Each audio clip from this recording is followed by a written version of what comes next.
हम नए हैं, ये शहर नया है। हादसे सिखाएंगे काम कैसे करना। क्या बात। जी नमस्कार, मैं जगन्नाथ और आप देख पा रहे हैं बेंगाबाद प्रखंड मुख्यालय सीओ कार्यालय में हम लोग यहाँ पर मौजूद हैं, जिसका इंतजार और लगातार जो चर्चाएं सोशल मीडिया पर आए दिन चल रहा था सीओ ट्रांसफर को लेकर के, ज्वाइनिंग को लेकर के, आज बीएनबी आपको दिखाने जा रही है। बता दें कि गम के साथ खुशी और खुशी के साथ गम भी है।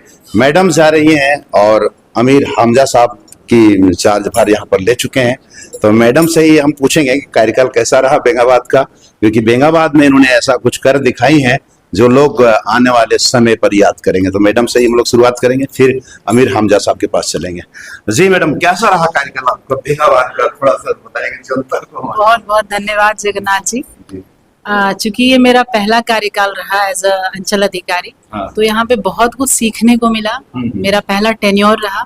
मेरे यहाँ पे स्टाफ्स बहुत सपोर्टिव मिले, आप लोगों का बहुत सपोर्ट रहा। तो मैंने जो भी चीजें हो सकती थी करने की, खास करके अतिक्रमण को मैंने बहुत हद तक कंट्रोल करने की कोशिश की है। आगे भी बहुत सारे प्लान्स हैं जो अब हमारे नए वाले सीओ साहब उनको करेंगे। हमारे अमीर हमजा जी चूंकि मेरे बैचमेट हैं, इनका बहुत बहुत स्वागत है बेंगाबाद में, और उम्मीद करती हूँ कि जो चीजें मेरे एंड से अधूरी रह गई थी उसको वो जरूर पूरा करेंगे। तो देख पा रहे हैं मैडम का कहना है कि जो मेरे से अधूरे रह गए, मेरे हैंड से, जैसे अतिक्रमण के लिए इन्होंने खास नामों से जानी जाती है बेंगाबाद में, और निश्चित रूप से कहीं ना कहीं अतिक्रमण लगता है कि और बाकी रह गया, वो अमीर हमजा साहब करेंगे पूरी, या क्या करेंगे इनसे हम लोग जानेंगे और इन्हीं से हम लोग बात करेंगे। सर, सबसे पहले तो आपको बेंगाबाद की इस पावन धरती पर बहुत बहुत स्वागत है। हमारे चैनल की ओर से, हम पत्रकारों की ओर से क्या संदेश देना चाहेंगे बेंगाबाद की जनता को आप जो? आप लोगों को बहुत बहुत शुक्रिया, और जनता को ये मैं संदेश देना चाहता हूँ कि मैडम ने जितना यहाँ काम किया और जितना इनसे नहीं हो सका या ऑन प्रोसेस है, वो सारा काम पूरी ईमानदारी, निष्ठा और समय के साथ मैं करूंगा इंशाअल्लाह। हमजा साहब, बेंगाबाद में मैडम शायद बताई होंगी आपको, जमीन विवाद काफी तादाद में है और अंचलों से ज्यादा बेंगाबाद में है, कैसे समाधान करेंगे? वो तो पहले तो जांच होगी उसकी, जी, और नियमानुसार उसको तर्क संगत तरीके से जो न्यायपूर्ण होगा उस हिसाब के सबका सोल्यूशन जल्द से जल्द करने की कोशिश करूंगा। तो देख पा रहे हैं सीओ साहब जो नवपदस्थापित हैं अमीर हमजा साहब कह रहे हैं कि नियमानुसार जो कार्रवाई होगी वो सुनिश्चित रूप से कार्रवाई की जाएगी और जो समस्या है उनका समाधान भी किया जाएगा। यहाँ पर राज्य के कर्मचारी वर्ग के प्रदेश अध्यक्ष अमर कुमार सिन्हा जी भी मौजूद है, चाहेंगे दो शब्द आप भी बता दें। आज नए सीओ साहब का पदस्थापन है यहाँ पर, क्या कहना चाहेंगे? जी धन्यवाद। नए सीओ साहब के लिए और पुराने सीओ साहब जो जा रहे हैं, दोनों के लिए कहिए। हम लोग दोनों के लिए शुभकामना देते हैं। जी।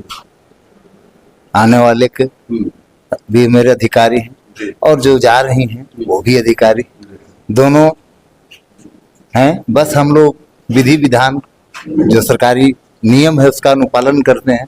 आज मैं भी हूँ, हो सकता है कल मैं भी ना रहूं, तो इसलिए हम लोग प्रावधान के तहत हैं और जब तक विधि का रहेगा हम लोग रहेंगे।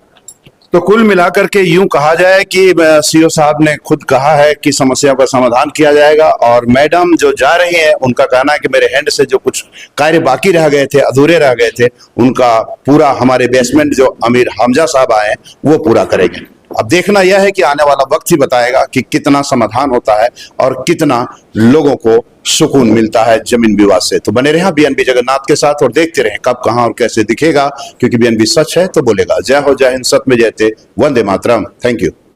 जन जन की आवाज पर सबसे तेज रफ्तार, जी हाँ, हर खबर असरदार। मेरे चैनल को करें अभी सब्सक्राइब। 11 वर्षों से बीएनबी पर आपका विश्वास सर चढ़कर बोल रहा है। जी हाँ, तभी तो खबर की सच्चाई को बीएनबी खरे सोने की तरह तोड़ रहा है। सच की आवाज होगी बुलंद और झूठ का नाव डोलेगा। बेशक आप बने रहें बीएनबी के साथ, क्योंकि बीएनबी सच है तो बोलेगा।